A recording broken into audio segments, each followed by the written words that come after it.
Railway ડાબી બાજુ લઈ ગયા આગળ વ્યા ગયા મને લાગે. સારું છે તો આગળ વ્યા ગયા વાતોમાં મોદી ઓલી ગાડી ઉડી હતી નહીં તો ભાઈ વધારે આગળ વ્યા ગયા. આગળ જ વ્યા ગયા કોણ ખબર હે. આમ પાછી આમથી જવાય આમાંથી જાઉં આમાંથી આમાં અહીંયાથી યુટર્ન લઈ લે પણ યુટર્નમાં આમ જઈ નહીં એમ. તમારું માઇક ચાલુ છે.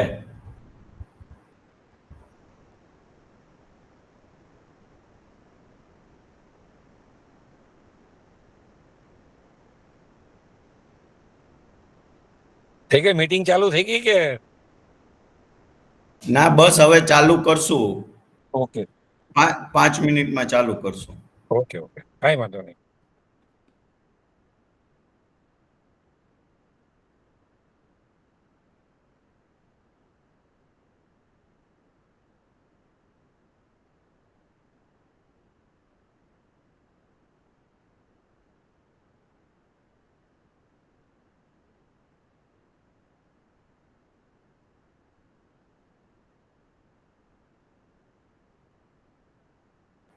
Welcome Prashant sir.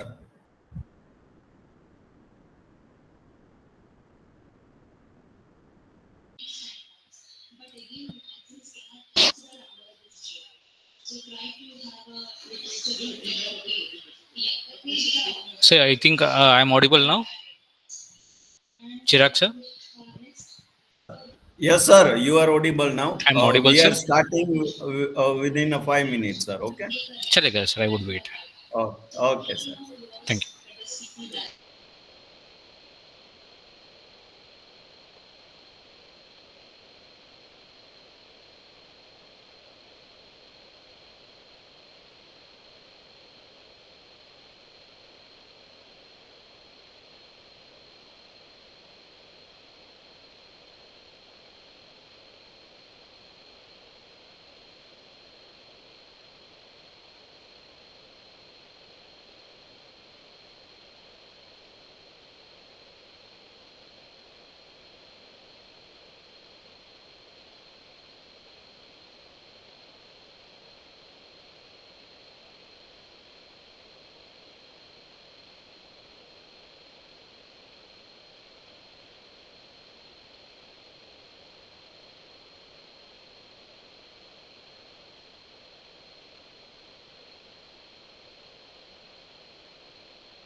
Good noon, all of you.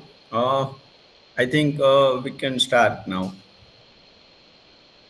A very warm good noon to everyone present here today. It's a true honor to welcome you all to our departmental webinar on geographical indication tech.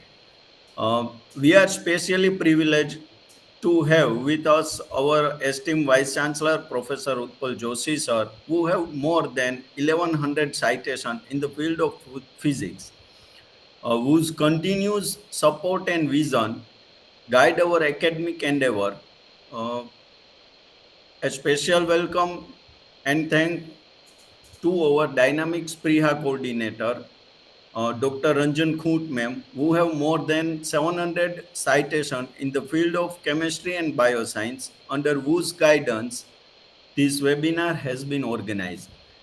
And we are particularly excited to welcome our distinguished speaker, Mr. Prashant Sir, an examiner of trademark and geographical indication, who has been directly involved in the examination of over 500 GI Tech. His extensive experience will undoubtedly offer invaluable insight. We are also honored to have with us Shri Hansrajji Gajera, the Gujarat Prant President of Laghu Udyog Bharati. His presence is especially significant as our aim with this webinar is to identify and promote the many hidden art and traditional products in Gujarat that deserve a GI tag. Before we deliver into core of our seminar, I would like to extend a heartfelt invitation to Hansrajji Gajera. Please come forward and speak a few words about the Laghu Udyog Bharati. Please, Hansrajji. એટલે ચાણક્યભાઈ સાહેબ પાસેથી નમસ્કાર.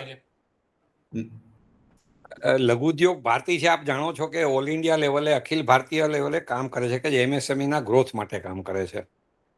વિવિધ પ્રોજેક્ટો એના હાથમાં છે. અત્યારે હું અહીં ગાંધીનગર છું, તમારા જે જોઈન્ટ કમિશનરને મળીને આવ્યો કે ભાઈ કયા કયા વિષયોમાં આપણે આગળ વધવું અને કઈ રીતે કરવું ને યુનિવર્સિટીનો કેવી રીતના આપણે સદુપયોગ કરવો કે જે યુનિવર્સિટી પાસે ઇન્ફ્રાસ્ટ્રક્ચર છે, એમની પાસે જે મેન પાવર છે, તો એક આખું અમે જોઈન્ટલી હવે એ દિશામાં આગળ વધવાની વાત થઈ એટલે એ બધા પોઝિટિવ છે.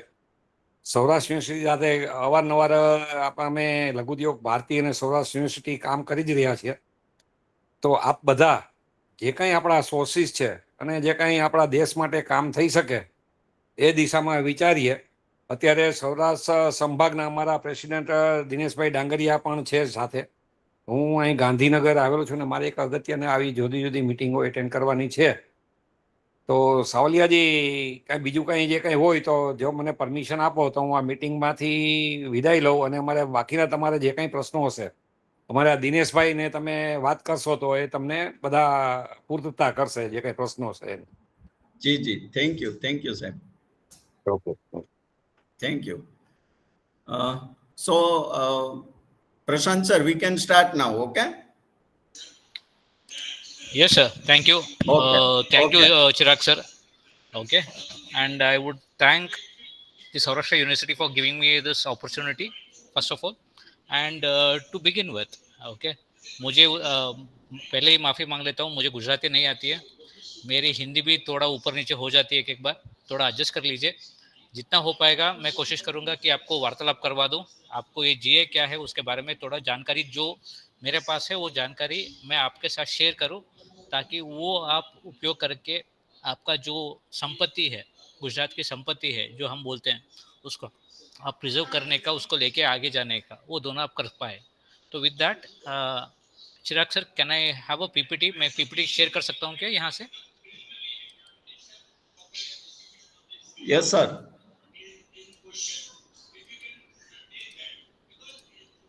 You are able to see the presentation? Yes, sir. Sir,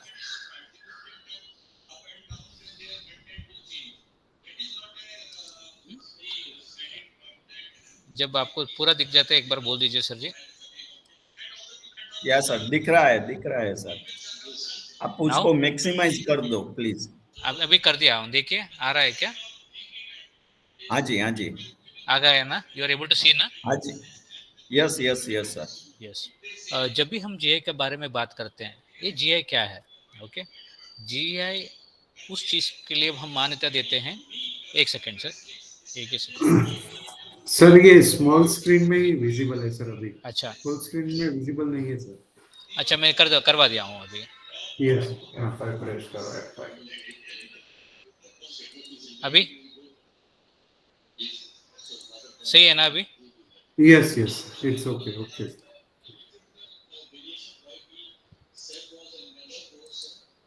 sir अभी सही है? चिराग सर अभी इट्स ओके नाउ?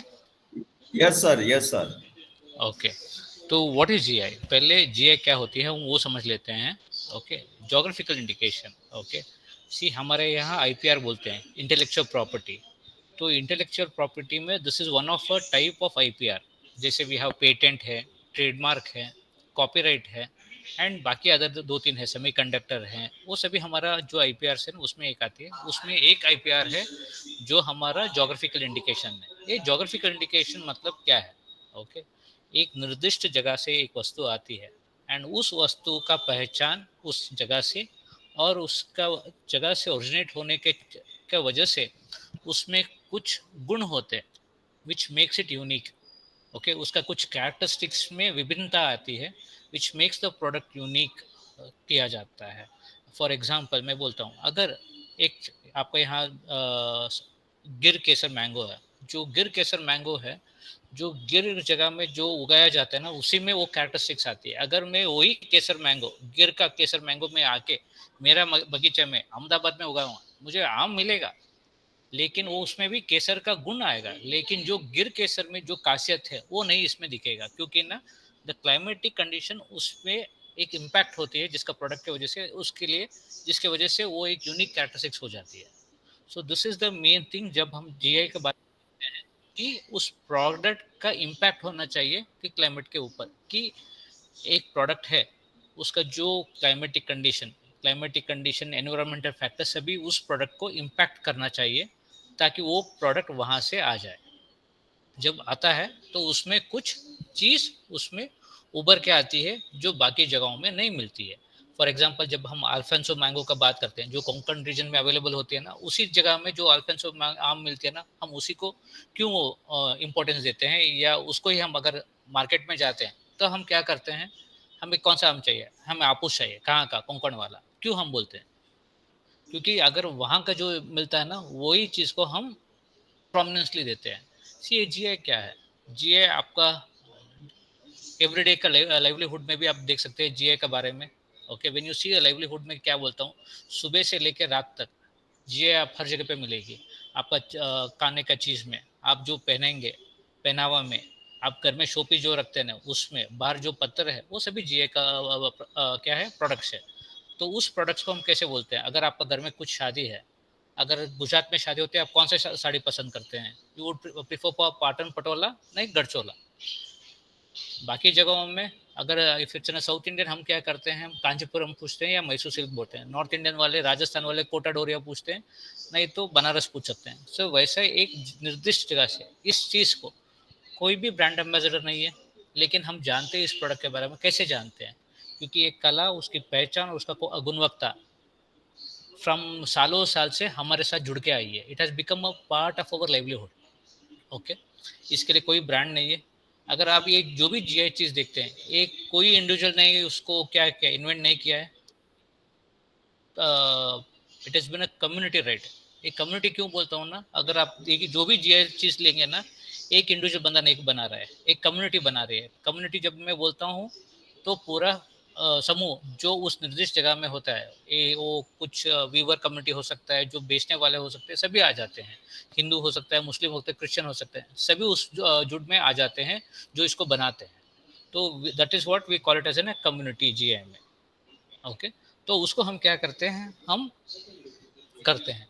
पहले क्या होता है, जब ये जीआई थी, ओके, तो क्या होता था, इसको जब India become a party to the TRIPS, तब क्या हुआ, हमें कुछ कानून बनाना पड़ा ताकि हमारा इंटेलेक्चुअल प्रॉपर्टी को सेफगार्ड करे। उसमें एक कानून जो हमने नया बनाया था वो था geographical indication of goods registration and protection act, जिसके तो हम क्या कर पाए, इस एक्ट का 3 मुख्य उद्देश्य था। पहले जो जीए को सेफगार्ड करने के लिए पहले कुछ कानून नहीं था, तो इसके लिए एक स्पेशल सा कानून बना था वो। सेकेंडली, जो जीए बना रहे हैं, जो उसको ना बनाने वाले उसको नाम लेके बेच रहे हैं, उनको रोकने के लिए एक we need a system. Third, जो हमारा जीए प्रोडक्ट है उसको फॉरेन मार्केट में बेच के हमारा एक्सपोर्ट बढ़ाने के लिए, सेफगार्ड करने के लिए, ये 3 उद्देश्य से हमने एक कानून बनाया था।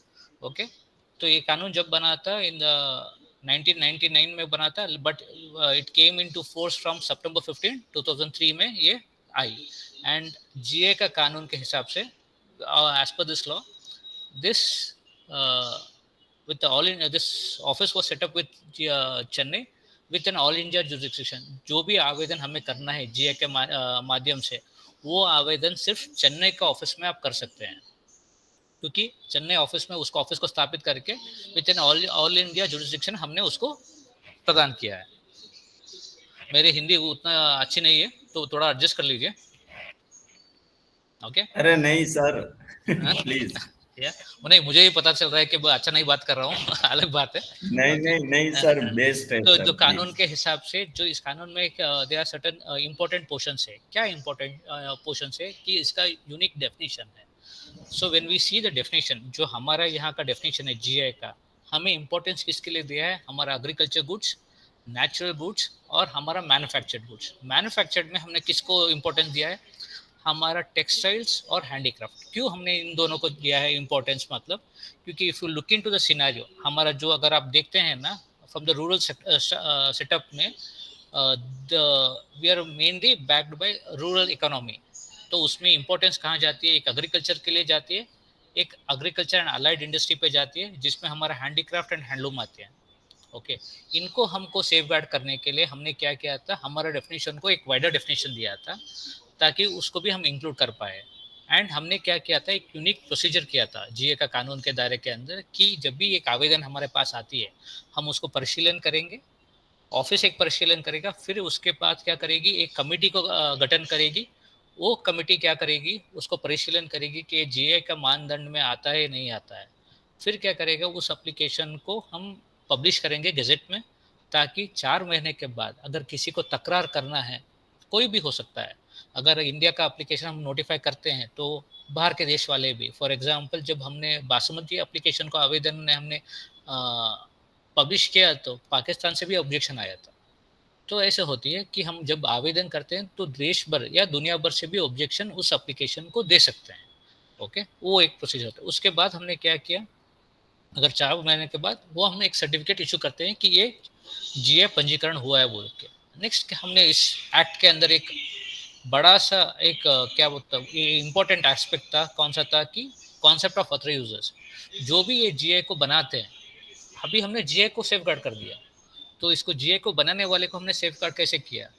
अगर आप, मैंने एक्ट में बोल रहा था कि जब हमने कानून बनाया था, तो इसको सही तरीके से जो बनाते हैं ना, उनको हमें सेफगार्ड बनने का था। अगर कोई उसको लेके, फॉर एग्जांपल अगर पाटन पटोला, अगर कोई पाटन में बना रहा है, कोई क्या कर देता है, अहमदाबाद में बैठ के पाटन पटोला बनाएगा, क्या वो बेच सकता है पाटन पटोला बोल के? या सूरत में जाके बनाएगा पाटन पटोला, या बनारस में जाके बनाएंगे? किसको नुकसान होती है? पहले जो वो कम्युनिटी वालों को है उनको नुकसान हो रही है कि कोई उनका नाम का प्रोडक्ट कोई और बना के वो बेच रहा है। दूसरा, जो कंज्यूमर रहेगा, ओके, कंज्यूमर को क्या नुकसान हो रही है कि वो जेन्युइन बोल के ले रहा है, लेकिन ये प्रोडक्ट कहाँ से आ रही है? दूसरी जगह से आ रही है, जिसमें वही क्वालिटी जो खासियत है वो नहीं रहेगी। तो उसके वजह से टू एंश्योर दैट हमें क्या करना पड़ता था? कॉन्सेप्ट ऑफ ऑथराइज्ड यूजर्स लेके आए, जहां ऑथराइज्ड यूजर्स को पंजीकरण करने का, जब भी रजिस्ट्रेशन होने के बाद जो उसको बनाते हैं और जो उसको बेचते हैं, दोनों यहाँ आके पंजीकरण करना पड़ता है, ताकि उनको एक यूनिक नंबर मिलती है जो वो यूज करके उस प्रोडक्ट को बेचने का हक उनको मिलता है। तो जीए को यूज करने का हक सिर्फ एक ही बंदे को मिलता है, वो है ऑथराइज्ड यूजर को। ओके, फिर क्या किया है? हमने एक एडिशनल प्रोटेक्शन दिया है, जो ट्रिप्स में एक मैंडेट था। हमने क्या किया कि अगर कोई मार्केट में कुछ चीज़ बेचता है पाटन पटोला जैसा या सिमिलर लाइक पाटन पटोला, तो वैसा ना बेचे, उसको मिसयूज ना करे, तो उसके लिए हमने क्या प्रावधान किया है, एडिशनल प्रोटेक्शन का एक क्लॉज लेके आए हैं, ताकि जो भी उसको वैसे जो बोल के बेचेगा उसको हम कानून दायरे के अंदर हम उसके कार्रवाई कर पाए। बट अभी तक हमने वो कानूनी जो प्रोटेक्शन है हम सिर्फ 2 क्लास का गुड्स के लिए अप्लाई किया दिया है, वो है वाइन्स एंड स्पिरिट्स के लिए, क्योंकि उसके लिए एक रिक्वेस्ट देना पड़ती है। तो जो फॉरेन एप्लीकेशंस वाले थे, क्योंकि उनका प्रोटेक्शन ज़्यादा था, उन्होंने वो रिक्वेस्ट किया था, तो हमने अभी वो उसको कंसिडर किया था। अभी हम बाकी प्रोडक्ट्स के लिए भी हम वो विचार विमर्श हो रही है। एंड नेक्स्ट बात होती है, जी हमने बोला था कि ये कम्युनिटी राइट है, एक इंडिविजुअल का ये राइट नहीं है। तो जब हम कम्युनिटी राइट बोलते हैं तो उसको क्या होती है, वो कम्युनिटी के पास ही रहना है। अगर एक इंडिविजुअल पास होती है तो क्या कर सकता है, वो किसी को ट्रांसफर कर सकता है। यहाँ वैसे जीआई को ट्रांसफर नहीं कर सकते, वो कम्युनिटी के साथ ही रहेगा, जब तक वो कम्युनिटी रहेगा तब तक ये प्रोडक्ट रहेगा। सो इसको हम ट्रांसफर या असाइनमेंट नहीं कर सकते हैं, जो बाकी आईपीआर में हो सकती है, जैसे पेटेंट और ट्रेडमार्क में जो असाइनमेंट होती है, यहाँ उसका असाइनमेंट और ट्रांसमिशन ट्रांसफर नहीं होती है। देन ये जो हमने प्रोसीजर जो हमने बोला है कि जो एप्लीकेशन आएगा, आवेदन आएगा, उसको हम परिशीलन करेंगे, ये प्रोसीजर इवन फॉरेन एप्लीकेशन को भी वही प्रोसीजर है। लेकिन वहाँ एक अंतर आती है कि अगर वो फॉरेन का एप्लीकेशन यहाँ आ रही है तो वो पहले उनका देश में उसको रजिस्टर्ड होना चाहिए, एंड उसके बाद हमारे यहाँ अगर कोई उसको मिसयूज करता है तो हमारे यहाँ सिविल एंड क्रिमिनल रेमेडीज हम ले सकते हैं। एंड ये और एक प्रावधान है, अगर हमने कुछ दिया गलती से या हमने कुछ गलत इंफॉर्मेशन के साथ हमने उसको पंजीकरण किया है, तो हमारे पास वो we have a right to get the application cancelled और रेक्टिफाइड। रेक्टिफाई में तो उसको अमेंड करवा सकते हैं, कैंसिल में उसको गलत तरीके से में पंजीकरण हुआ है उसको कैंसिल कीजिए बोल के हम कार्रवाई कर सकते हैं। सो ये हमारा कानून का मेन उद्देश्य है। इसमें अगर किसी को कुछ डाउट है तो पूछ सकते हैं।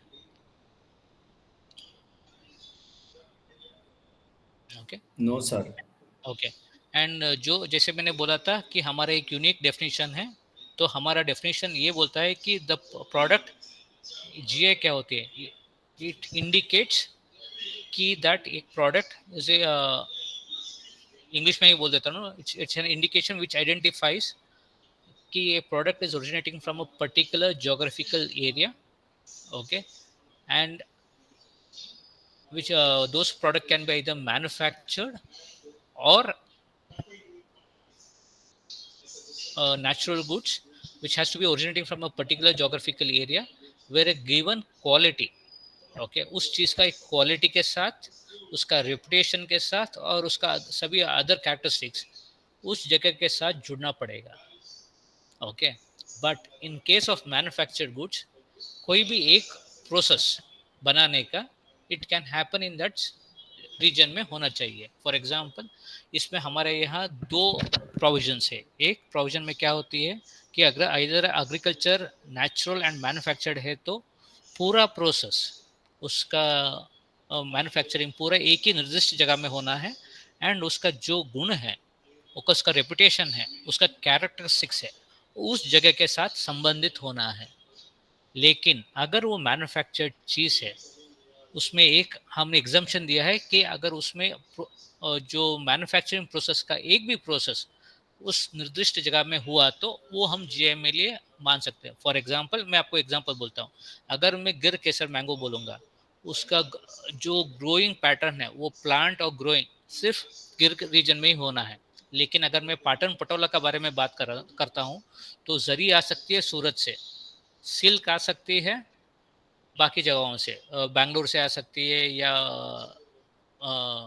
छत्तीसगढ़ से आ सकती है, लेकिन उसका बनाने का प्रोसेस सिर्फ पाटन में ही बनना है। अगर वो साड़ी पाटन में ही बनेगा तभी हम उसको, हम वीविंग का पैटर्न होता है तभी हम उसको जीआई का डेफिनेशन के अंदर लेके आ सकते हैं। ओके, हमारे यहाँ 2 तरह के रजिस्टर फॉलो होते हैं। एक है जो जीआई प्रोडक्ट हम जो पंजीकरण करते हैं उसका, दूसरा है हमारा जो भी प्रोड्यूसर है, जो हमने रजिस्ट्रेशन होने के बाद उसको उपयोग कर रहे हैं ना, उसका एक पंजीकरण करते हैं। और इंडिया में हम 3 तरह के वस्तुओं को हम प्रोटेक्ट करते हैं। पहले agriculture, natural and manufactured. Agriculture में हम क्या करते हैं, हॉर्टिकल्चर, सेरिकल्चर सभी हमारा एग्रीकल्चर में आ जाती है। एंड नेचुरल में स्टोन मिनरल्स वो सभी नेचुरल में आ जाती है. फॉर एग्जांपल एग्रीकल्चर में आप बासमती चावल ले लीजिए, या दार्जिलिंग टी ले लीजिए, केसर का आम ले लीजिए, या गोविंद भोग राइस ले लीजिए, ये सभी एग्रीकल्चर में आ जाती है. नेचुरल में मकराना मार्बल, या अंबाजी का वाइट मार्बल, या चुनार का बलुआ पत्थर, ये सभी कहाँ किस में आ जाती है? नेचुरल स्टोन में आ जाती है. मैन्युफैक्चर्ड में हमने क्या किया, उसको सब विंगडन किया है, जिसमें हम handicraft, handloom, food stuff, industrial goods, वो सभी आती है. फॉर एग्जांपल हैंडीक्राफ्ट में जो पॉटरी हम बनाते हैं, ब्लू पॉटरी हो सकती है, या हम तेवा वर्क बनाते हैं, या राजकोट का पटोला हो सकती है, या पाटन का पटोला हो सकती है, ये सभी आ जाती है. Handloom I mean handicraft and handlooms में. एंड फूड स्टफ में आपको रतलामी सेव आ जाएगा, बीकानेरी भुजिया आ जाएगा, धारवाड़ का पेड़ा आ जाएगा, ये सभी फूड स्टफ में हम पंजीकरण कर सकते हैं. इंडस्ट्रियल गुड्स में हमने क्या किया था, मीरठ का केंची या कनौज का अत्तर को हमने जीआई पंजीकरण दिया था. एंड वाइन्स एंड स्पिरिट्स में हमारे यहाँ फेनी और नासिक वैली वाइन वो मिलती है. नॉर्थ ईस्ट में जो राइस से वो बियर बनाते हैं जुड़ीमा, वो सभी को हमने पंजीकरण किया है. एंड फॉरेन का शैम्पेन, टेकीला, स्कॉच विस्की, वो सभी हमने जीए का मानदंड में हमने पंजीकरण किया है. एंड फूड स्टफ्स में वो चीज़ भी आ सकती है, चीज़ आती है, पेड़ा आती है, भुजिया आती है, वो सभी उसमें आ जाती है. ओके. जब भी हम जीए को प्रोडक्ट, अभी मैं बोल रहा था आपको जीए का प्रोडक्ट के बारे में कि क्या क्या हो सकती है. अभी जीए में एक पैरामीटर होना है ना, कि कौन कौन सा प्रोडक्ट जो जीए में रजिस्टर्ड हो सकते हैं. उसमें हम देखते हैं, जब भी हमारे पास जीए का आवेदन आती है, हम उसमें 6 पैरामीटर देखते हैं. क्या है वो एप्लीकेशन, उस आवेदन के अंदर हम स्वीकार कर सकते हैं या उसको खारिज कर सकते हैं. पहले वाला, the product should be originating from a particular geographical area, that means वो निर्दिष्ट जगह से वो वस्तु आना है. सेकेंड थिंग, वो प्रोडक्ट एंड उस जगह के साथ एक संबंध होना चाहिए. There should be linkage between the product and the geography. In case of agriculture and natural goods में क्या होती है, there should be a direct संबंध होना चाहिए, ताकि इन्फ्लुएंस ऑफ द क्लाइमेट या environmental impact has to be a direct impact on the product. In case of manufactured goods में 2 ऑप्शन आती है, एक डायरेक्ट भी हो सकती है, इनडायरेक्ट भी हो सकती है. इनडायरेक्ट मतलब ह्यूमन रिसोर्सेस, वो सभी उस पर इम्पैक्ट होती है. And third thing, reputation. जब भी हम एक रेपुटेशन के बारे में बात करते हैं, तो प्रोडक्ट का रेपुटेशन होना चाहिए. कि कोई 10 साल पहले कुछ शुरू करके बोलेगा सर हमें जीए देंगे, नहीं. वो प्रोडक्ट का रेपुटेशन होना चाहिए मार्केट में. अगर मैं बोलता हूँ, साउथ में भी जाके मैं पाटन पटोला बोलता हूँ, लोग जानते हैं. राजकोट पटोला बोलता हूँ, वो जानते हैं. ये रेपुटेशन है which has been known. Locally लोगों को जान सकते हैं, इंटरनेशनल भी जानते हैं, या देश भर भी जान सकते हैं. अगर आपको अंबाजी का मार्बल आप बोलेंगे तो देश भर जानते हैं. दार्जिलिंग टी के बारे में तो दुनिया भर जानते हैं. बासमती दुनिया भर लोगों को उसका पहचान है. तो वैसे चीज़ जो हमें पता चलता है ना, उसको हम विंगडन करके जाते हैं. सेकंड आती है हिस्टोरिकल प्रूफ. एक सभी प्रोडक्ट की एक हिस्ट्री चाहिए. हिस्ट्री मतलब product should have a historical proof over there. कितना साल का, आप बोल सकते हैं नहीं सर मेरे पास 100 साल का. कुछ चीज़ों में हम जीए में, because it's a law, what we do is that, हमारे यहाँ प्रेसिडेंट नहीं होती है कि एक प्रोडक्ट में हमने 100 साल का दिया तो बाकियों में भी 100, नहीं, वैसा नहीं होती है. कुछ चीज़ों में हमारे पास 1000-2 साल का हिस्ट्री भी दिया है, कुछ चीज़ों में हमें 100 साल का भी देते हैं. तो ईच एंड एवरी एप्लीकेशन के लिए हम वो हिस्ट्री सेम नहीं रखते हैं. It depends upon each and individual application के बारे निर्भर होकर किया जाता है. फॉर एग्जांपल पाटन पटोला के लिए, आई मीन फॉर बासमती के लिए हमने जब हिस्टोरिकल प्रूफ लिया था, हीर रांझा पोएम का लिया था. एक फ्लोकलोर था हीर रांझा का, जिसमें वहाँ उल्लेखित हुआ था बासमती के बारे में, उन्होंने वो दिया था. एंड नागपुर ऑरेंज में क्या किया था, जब उनका महाराजा जाके औरंगाबाद से वो झाड़ लेके आए थे, पौधा, उस पौधा का आके उनका बगीचे में जब उन्होंने उगाया था, तब से वो शुरू थी. 200 साल पहले था. एंड एक बीड का कस्टर्ड एप्पल था, तो उसमें हमने रेफरेंस मिला था रामायण का. तो वैसा बहुत सारी चीज़ें जिसमें हम हिस्टोरिकल प्रूफ हम देख के प्रोडक्ट का हिस्टोरिकल प्रूफ के लिए उन्होंने देना पड़ेगा. एंड पांचवा वाला है यूनिकनेस ऑफ द प्रोडक्ट. ये यूनिकनेस मतलब क्या है, हाउ दिस प्रोडक्ट, ये प्रोडक्ट विभिन्न है दूसरे प्रोडक्ट से. अगर मैं 2 साड़ी लेता हूँ, तो उसमें पाटन पटोला कौन सा है, राजकोट पटोला कौन सा है, वो अंतर हमें दिखाना चाहिए. जब वो अंतर दिखेगा तभी वो प्रोडक्ट को हम विभिन्न बोलते हैं और उसको पंजीकरण में हम लेके जाते हैं. And next the last is it has to be made by a community. जब कम्युनिटी के बारे में बोलता हूँ, the whole community which is been making it, उसका मतलब फ्रॉम द निर्दिष्ट जगह से अगर पूरा कम्युनिटी वहाँ है तो उनको ही बना सकते. अगर आप पूछ सकते हैं सर मैं यहाँ हूँ लेकिन पहले मेरे पूर्वज यहाँ पाटन में थे, अभी हम जाके मुंबई में बैठे हैं, क्या मैं अभी पाटन पटोला में मुंबई में बना सकता हूँ? अब बना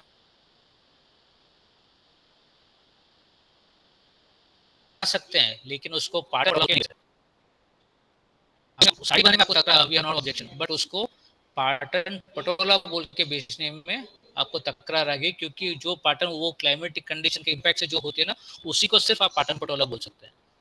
तो उस हिसाब से अगर आप वो कम्युनिटी के साथ है लेकिन कम्युनिटी से भी बाहर गए तो वो आप नहीं बोल सकते कि आप you are from the community. Okay, next क्या होती है, इसका आवेदन कौन कर सकता है? जे के अंडर सेक्शन 11 के अंदर, सिंस ये इट्स एन कम्युनिटी राइट है, तो इसका आवेदन any association of persons, okay, which has to be established by or under law, जो इसका इंटरेस्ट को सेफगार्ड बनाता है ना, सिर्फ वो इसका एप्लीकेशन बना सकते हैं. फॉर एग्जांपल, अगर पाटन पटोला का एप्लीकेशन एग्रीकल्चर डिपार्टमेंट वाले फेल कर सकते हैं क्या, या एग्रीकल्चर एक एसोसिएशन आके फेल कर सकता है? नहीं कर सकता है, क्योंकि वो उसका रिप्रेजेंट नहीं कर रही है, उसका इंटरेस्ट को सेफगार्ड नहीं कर रही है. तो पाटन पटोला वाला का एसोसिएशन ही, जो वीवर्स एसोसिएशन है ना, उनको रिप्रेजेंट करना पड़ता है. अगर फॉर एग्जांपल वहाँ बहुत सारे एसोसिएशन है, तब क्या हो सकते हैं ना, एक अम्ब्रेला ऑर्गेनाइजेशन, नहीं तो एक स्टेट गवर्नमेंट रिकमेंड कर सकती है कि ये बॉडी रिप्रेजेंट कर रही है, हम इनको अप्लीकेंट बना के आवेदन कर सकते हैं बोल के. सो सेक्शन 11 के हिसाब से एक बार एग्रीकल्चर डिपार्टमेंट को भी हमने पंजीकरण में हम लेते हैं कि ताकि वो एप्लीकेशन कर पाए. जब भी हमारे पास आवेदन करते हैं तो एक फ़ी देना पड़ता है. तो पर क्लास के लिए 5,000 रुपये का फ़ी देना पड़ेगा, जो आपको चेन्नई ऑफिस में आपको जमा करवाना पड़ेगा बाय वे ऑफ चेक और डीडी हर एप्लीकेशन के लिए. ओके, उसके बाद ये एप्लीकेशन, अगर मैं जीए के बारे में बोल सकता हूँ तो एक जीए एप्लीकेशन इज लाइक डूइंग है ना, एक नहीं तो 2 पीएचडी. क्यों मैं एक पीएचडी बोलता हूँ कि अगर एक प्रोडक्ट का हिस्ट्री आप रिसर्च करेंगे तो उसके लिए हिस्ट्री के लिए एक रिसर्च बन सकती है. उसका प्रोडक्ट क्या है, उसका खासियत, वो प्रोडक्ट क्या है, उसके लिए एक पीएचडी बन सकती है. सो 2 या 3 पीएचडी मिला के एक जीए हो सकते हैं. तो इसका उतना बड़ा एक दस्तावेज आपको जमा करना पड़ता है, जिसमें आपको हिस्टोरिकल प्रूफ के लिए गेजेट ईयर्स, डॉक्यूमेंट्री प्रूफ्स, वो सभी देना पड़ता है. अगर एग्रीकल्चर है तो लैब रिपोर्ट्स, टेस्ट रिपोर्ट्स, वो सभी आपको आवेदन का जोड़ना पड़ेगा. ये आवेदन, इसमें क्या क्या दस्तावेज हम जोड़ सकते हैं, जो हम कोर्ट ऑफ लॉ में एविडेंस के रूप में हम देते हैं ना, सिर्फ वही दस्तावेज आप हमें यहाँ आवेदन में आप हमें लगा के प्रस्तुत कर सकते हैं. बाकी आप हमें जो भी डॉक्यूमेंट देना, उसका वैलिडिटी नहीं रहती है या वैल्यू नहीं रहेगी. उसके बाद क्या होती है, नेक्स्ट कम्स, उसके बाद एक मैप देना पड़ेगा आपको कि इस निर्दिष्ट जगह से ही ये प्रोडक्ट बन रही है बोलते. उसके बाद उसके साथ आपको तो ये देना पड़ेगा कि एक अफिडेविट देना पड़ेगा कि आप इस एसोसिएशन, इस प्रोड्यूसर्स को रिप्रेजेंट कर रहे हैं, एंड आपके यहाँ पे इतने लोग इसको जुड़ के इतने काम कर रहे हैं, और इसका एनुअल टर्नओवर क्या है, इसमें कितने लोग जुड़े हैं, वो सभी दस्तावेज आपको हमें देना पड़ेगा. ओके, ये सभी जब आप देंगे, ओके, हम क्या करते हैं, वो आवेदन को हम स्वीकार करके उसको प्रोसेस करते हैं. जब भी आप जीआई का आवेदन करते हैं, जीआई अगर मैं बैठ के आज बोलता हूँ राजकोट का सूट या राजकोट का पेड़ा, सर एक जीआई डालना चाहता हूँ, आप आपके मन से इच्छा से आप जीआई को नहीं क्या कर सकते हैं, इंसर्ट कर सकते हैं कि मैं प्रीफिक्स और सफिक्स डाल देता हूँ, या सौराष्ट्र का साड़ी डाल देंगे सर एक, ये नहीं तो सौराष्ट्र का कुर्ता का हम शॉल बनेंगे. नहीं, वो प्रचलित होना है, कम्युनिटी में उसको रहना है. ओके, तभी हम उसको क्या करते हैं, वो एप्लीकेशन स्वीकार करके हम प्रोसेस करते हैं.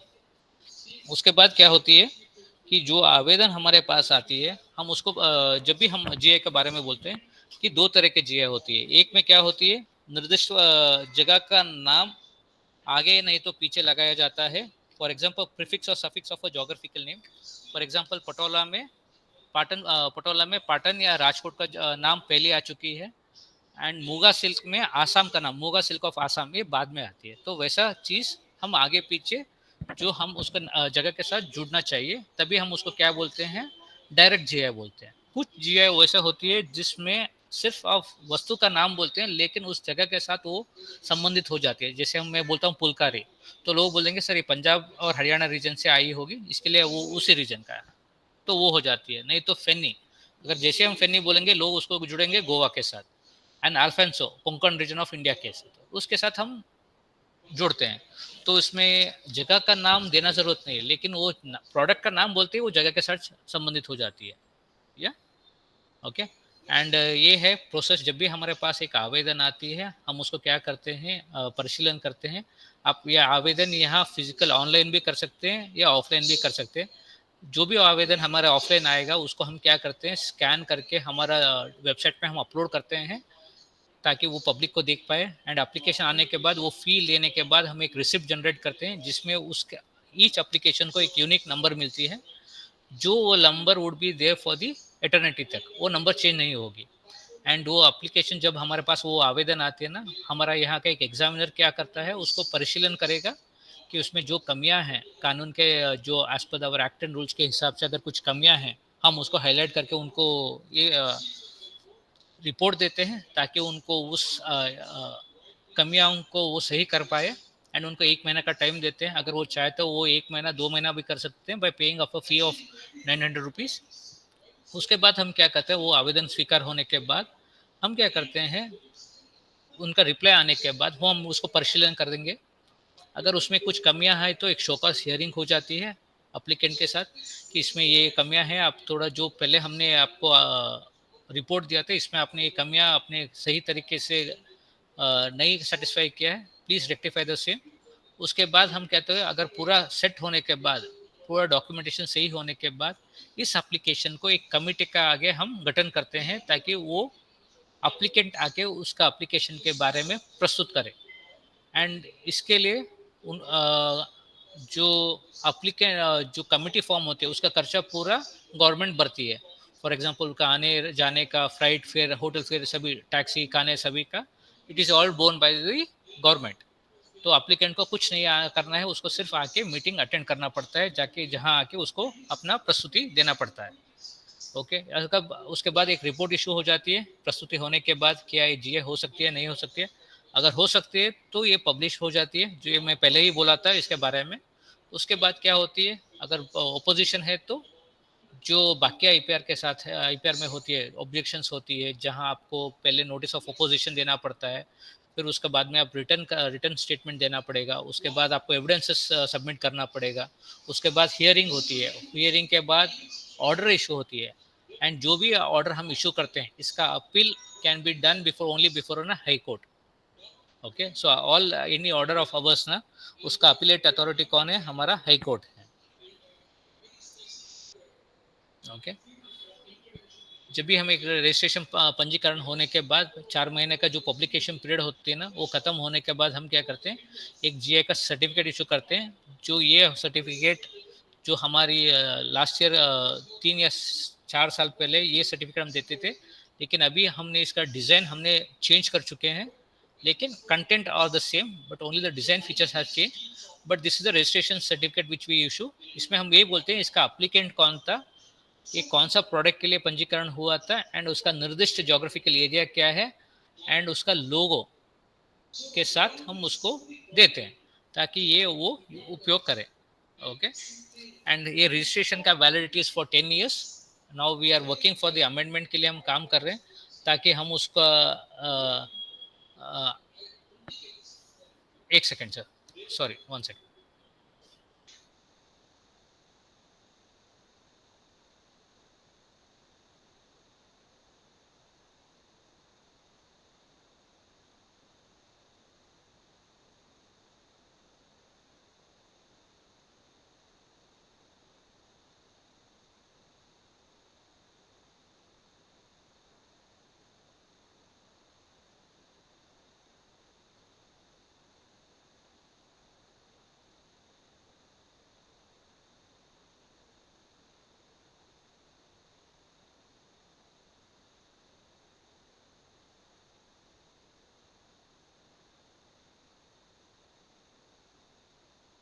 सॉरी कुछ अर्जेंट वर्क था। तो उसके बाद हम क्या करते हैं, एंड इसको जो है को वैलिडिटी रहती है 10 साल तक, एंड उसके बाद हर 10 साल के लिए वो रिन्यूअल हो सकती है. Now we are working for an amendment ताकि इसको हम एटर्निटी के लिए बना दें.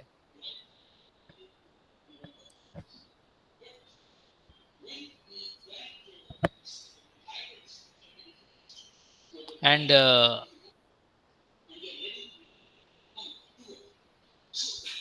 हमारे यहाँ अथॉराइज्ड यूजर का कॉन्सेप्ट मैंने बोला था. अथॉराइज्ड यूजर का भी प्रोसीजर वही है.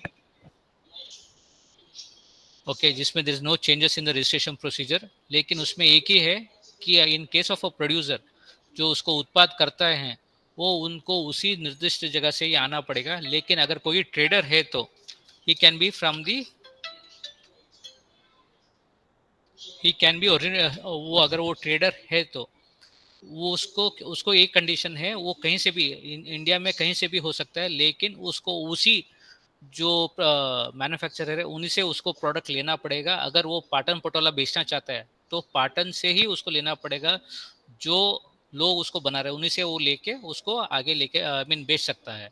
तो ये ट्रेसेबिलिटी के लिए कि सप्लाई चेन को इंटैक्ट रखने के लिए हमने क्या किया, बिकॉज ये सप्लाई चेन में the end person is the retailer होता है, तो वहाँ तक हमें वो सप्लाई चेन को मेंटेन करने के लिए ताकि कंज्यूमर को ना उसका धोखा हो जाए, तो उसके लिए हम क्या करते हैं, इन द सप्लाई चेन में जो भी आएगा उसको अथॉराइज्ड यूजर का पंजीकरण करना पड़ता है. एंड जो मैंने लास्ट टाइम बोला था कि प्रोसीजर सेम ही है. एंड सिंस हम अभी टेक सेवी पीपल है तो हम भी थोड़ा ऑनलाइन प्रोसीजर में फॉलो करते हैं. जैसे मैंने आपको बोला था, जो भी हमारे इंफॉर्मेशन है, दस्तावेज है, जो भी हमारे यहाँ प्रस्तुत होती है उसको हमारे वेबसाइट पे हम स्कैन करके अपलोड कर देते हैं. And all our communications are electronically send to the applicant. उनका ईमेल या पे चली जाती है. अगर वो ईमेल नहीं है तो पोस्ट पे भी हम वार्तालाप करते हैं. एंड जो भी हमारा पब्लिकेशन एक्सेप्ट होने के बाद वो जर्नल का कॉपी जो हम बोलते हैं पब्लिकेशन गेजेटियर कॉपी, वो कॉपी हम वेबसाइट में डालते हैं ताकि it becomes easy for people to take it. And हमारा एक्ट एंड रूल्स का कॉपी अवेलेबल है वेबसाइट पे. एंड हमारे पास कितने पंजीकरण हुए हैं आज तक अराउंड 698 एप्लीकेशन पंजीकरण हुए, जो ये लिस्ट हमारे वेबसाइट में है. एंड इसके अंदर इसके जो भी अथॉराइज्ड यूजर्स है उनका भी डिटेल्स हमने वेबसाइट में डाल चुके हैं विद देयर एड्रेसेस, ताकि ये कौन कौन यूज़ कर रहे हैं बोल के. एंड जो भी हमारे पास पेंडिंग एप्लीकेशन है, आज तक हमारे पास अराउंड 1000 से 600 एप्लीकेशन आई है हमारे यहाँ, जिसमें हमने अराउंड 698 एप्लीकेशन हमने पंजीकरण किए हैं. लगभग से 100 एप्लीकेशन हमने रिफ्यूज़ कर चुके हैं. बाकी एप्लीकेशन हमारा प्रोसेस में है. एंड पहले क्या होता था, बिफोर कोविड से पहले साल में हमारे पास 20 से 30 एप्लीकेशन आते थे. लेकिन आफ्टर 22, 23, 24 के बाद, बिकॉज अवर अवेयरनेस का काम करते हुए हमारा ज़्यादा हुआ है and people have been well versed with the concept of GI, तो आवेदन आना बढ़ गई है. तो साल में अभी हमारे पास 150-200 एप्लीकेशन आ रहे हैं. तो उस हिसाब से द नंबर ऑफ एप्लीकेशन जो अगर देखते हैं लास्ट 3 साल में लगभग हमारे पास अराउंड 600 एप्लीकेशन लास्ट 3 साल में ही आई है. ओके, सो अथॉराइज्ड यूजर का प्रोसीजर वही है. जब अथॉराइज्ड यूजर का प्रोसीजर में भी हम परिशीलन करते हैं, लेकिन इसमें उनको ये बोलना पड़ता है कि वो प्रोड्यूसर के मानदंड में कैसे आते हैं एंड उसका प्रूफ उन्हें देना पड़ेगा. अगर फार्मर है तो उनका विलेज एग्रीकल्चर ऑफिसर, उसके 7 पारा वो सभी देना पड़ेगा.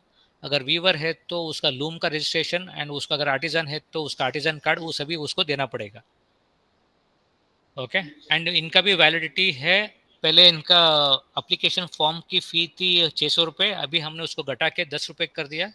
अभी हमारे पास लगभग 40,000 एप्लीकेशन हमारे पास पंजीकरण हो चुके हैं अथॉराइज्ड यूजर का फॉर अराउंड 600 प्रोडक्ट के लिए. Okay, and other than this thing, GI registry का रोल है टू रजिस्टर द प्रोडक्ट, लेकिन इसका प्रमोशन के लिए ओके जो डीपीआईटी करती है, which is our ministry body, वो क्या करते हैं उसका प्रमोशनल एस्पेक्ट्स के लिए वो करती है. Because being a registering authority we can not promote. तो हमने मेक इन इंडिया के साथ वो जीए का शेयर था, जब मेक इन इंडिया इनिशिएटिव हुआ था ना, तो जीए के लिए एक स्पेसिफिक शेयर बना था जिसको हम यूज़ कर रहे थे मेक इन इंडिया के पास. उसके बाद अभी हम जीए का प्रमोशन के लिए एक लोगो हमने प्रपोज किया है, जिसको अभी हम जीए का हर प्रोडक्ट में, ये आवेदन में ये आप देख सकते हैं कि प्रोडक्ट का लोगो रहता है. ओके, जिसको हम प्रमोशन के लिए यूज़ कर रहे हैं. ओके एंड गोवा में एयरपोर्ट्स में हम सभी इसका ये कर रहे हैं and biggest brand ambassador for our GA product is our prime minister जो हमारे जो जीए का वस्तुओं को बिगेस्ट ब्रांड है मेरा एम्बेसडर कौन है हमारा प्राइम मिनिस्टर है जब भी वो फॉरेन दौरे पे जाते हैं या कोई भी फॉरेनर्स हमारे इंडिया को आते हैं तो उनको जीआई का गिफ्ट ही दिया जाता है as a mementos as a gift from our country से के रूप में हम जीआई का प्रोडक्ट को ही गिफ्ट करते हैं so this is one and हमने क्या किया तो प्रमोशनल एक्टिविटी में गिफ्ट जीआई हम पोस्टल डिपार्टमेंट के साथ करके पोस्टल स्टैम्प्स रिलीज कर रहे थे पोस्टल एनवलप्स रिलीज करवा रहे थे एंड ईडीआई के साथ मिलके हमने एग्जीबिशंस किया है इंडिया का पहला जो अभी पहला नहीं अभी 3 बार हो चुकी है हमारे India GI fair exclusively greater Noida में हो रही है हम आर्टिजन्स को इनको प्रमोशन के लिए फॉरेन कंट्रीज लेके जा रहे हैं तो like this we are making this thing and Bhuvan portal में भी आप लॉग इन करके देख सकते हैं कि जीए का एरिया क्या है अगर आप दार्जिलिंग का एरिया देखते हैं तो भुवन पोर्टल में दिखाता है कि जीए का एरिया क्या है दार्जिलिंग टी का वैसे पाटन पोर्टल का एरिया क्या है सो भुवन पोर्टल के साथ हमने किया है वैसे we have done lot many promotional activities for the promotion अभी अगर आप देखें तो शेखर कपूर उन्होंने एक जीए का प्रमोशनल वीडियो बना रहे थे शॉर्ट फिल्म बनाए थे जीए के ऊपर उसके बाद मास्टर शेफ प्रोग्राम में एक सेगमेंट ही आया था पूरा इस लास्ट ईयर का लास्ट सीजन का जिसमें वो जो प्रोडक्ट जो मास्टर शेफ में यूज़ हो रहे थे वो जीए पंजीकरण प्रोडक्ट ही था चौथा हमने नेशनल जोग्राफिकल के चैनल के साथ मिल के हम जीए प्रमोशनल वीडियोस बना रहे हैं जो नेशनल जोग्राफिकल चैनल पे आ रही है तो दिस आर द थिंग्स कि हम विविध रूप से हम जीए को प्रोत्साहन करने के लिए प्रमोट करने के लिए भी हम काम कर रहे हैं and with that I conclude अगर आपको जीए के बारे में कुछ भी माहिती चाहिए तो ये हमारी पता है एंड इसमें हमारा लैंडलाइन नंबर है जिसके ऊपर आप हमें संपर्क कर सकते हैं चिराग sir and I think now I'm open for the question. Yes, sir. जानकारी चाहिए तो आप बोल सकते हैं कुछ किसी को अगर किसी को कुछ क्वेश्चन है तो पूछ सकते हैं प्लीज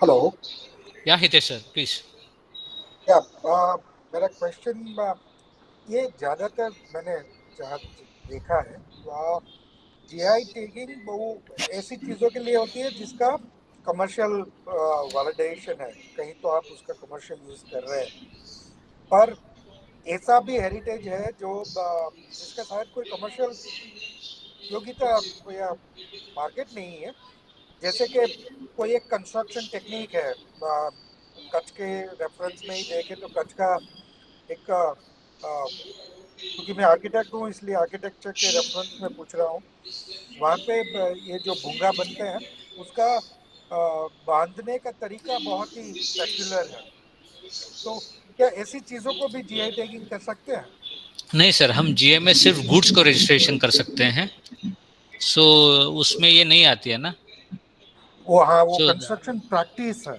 प्रैक्टिसेस नहीं आती है करने ना का तरीका यस तो उसमें वो नहीं आती है अगर आपको एक एग्जांपल दूं तो देयर वाज वन प्रोडक्ट जो सूरत से ही आए थे जो प्लास्टर ऑफ पेरिस लेके वो बना रहे थे I don't remember the product name one second I am trying to recollect it ओर्थोडोंगो बोल के एक टेक्निक था जैसे master of plaster of Paris को लेके वो करते थे ना ओर्थोडोंगो बोल के या उसको उन्होंने अप्लाई किया था हमने उसको एक्सेप्ट नहीं कर पाए बिकॉज वो गुड्स के अंदर दायरे के अंदर नहीं आती है गुड्स के दायरे में नहीं आती है नहीं आती है हाँ करेक्ट सो मैं वही बोल रहा हूँ सो हमारा 3 कैटेगरी का गुड्स है एक एग्रीकल्चर नेचुरल एंड मैन्युफैक्चर्ड इस दायरे में वो प्रोडक्ट को फिट होना है अगर वो नहीं होता है तो जीआई का डेफिनेशन के अंदर वो नहीं बैठती है so we can not register so any craft the craft has to turn into a product eventually yeah the product it's for the goods so what you are tagging is the product not the craft itself or craft practice yes sir itself. Right, that's true got it. For example you have katamban where they make this wooden and make a floor ceiling बनाते हैं that is being protected stone sculpture हो सकती है terracotta का work हो सकती है लेकिन ये नहीं हो पाएगी करेक्ट got it या traditional It has to practices end up into one product. It has to be a product. अगर सर हमारे यहाँ वी हैव अब कोई बोल सकता है सर मेडिसिनल प्रैक्टिसेस है, क्या वो जीए में आएगा? नहीं आएगा. Right. तो योगा right. को, कुचिपुड़ी को, नर्त वी हैव डांसेस ना, वो भी नहीं आएगा जीए का मानदंड के अंदर. Right, I got it. Yes. क्योंकि वो काफी सारी मेडिसिनल वो लोकलाइज इसके लिए मैंने इंडिजिनियस मेडिकल इंडिजीनियस प्रैक्टिसेस वो अलग है, प्रैक्टिसेस अलग है. राइट. लेकिन फॉर एग्जांपल टर्मरिक को जीआई हम रजिस्ट्रेशन किया है. It's a medicinal plant if you consider it. Sea buckthorn we consider as a GI. Medicinal plants, amla, वो सभी हम जीआई के दायरे में हम लेके आ सकते हैं. Got it. Yes.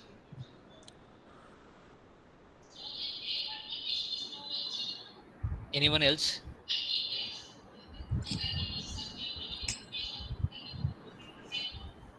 I think, sir, no one. Thank you very much, Prashant, sir. Thank you, all participants. Thank you, Saurashtra University. And least and last, thank you, the Laghu Udyog Bharati, especially Dinesh ji. Here we are declared the closing of the webinar. Thank you all. Thank you, sir. Thank you very much, sir. Thank you, sir. So one thing is clear, either people have not understood or they have understood clearly. दोनों ही साध्यता होती है. Yeah? No sir, आपने सही में आपका statement बहुत ही clear रहता है सर हर बार. सर दिनेश जी हमारे साथ जुड़े हैं. Okay. वो लोग है ना सर, हमारे यहाँ पर ट्रेडिशन होती है मैरिज के बारे में, तो वो लोग जो गिफ्ट आर्टिकल बोलते हैं ना, उनको एक एप्लीकेशन हम लोग सबमिट करने के लिए आने वाले हैं. तो मैं आपको कौन सा गिफ्ट आर्टिकल सर, क्या आती है उसमें? सर वो ये बैलगाड़ी बोलते हैं ना. हाँ, ऐसा सर हमारे यहाँ पर एक मतलब डिस्ट्रिक्ट है, वो पूरे मतलब रीजन में वो सब गिफ्ट आर्टिकल ऐसे ही बनाते हैं. अच्छा, एक बार देख लीजिए, अब बोल दीजिए. हाँ जी, श्योर सर. या कुछ है तो बोल दीजिए. या ठीक है. Thank you very much sir. नमस्कार. Thank you Dinesh ji. Hitesh sir, thank you. Amit sir, Thank you, sir. It was really pleasure to hear Prashant, sir. Thank you, Amit Yeah, sir. Thanks sir. for that. Yeah. Thank you.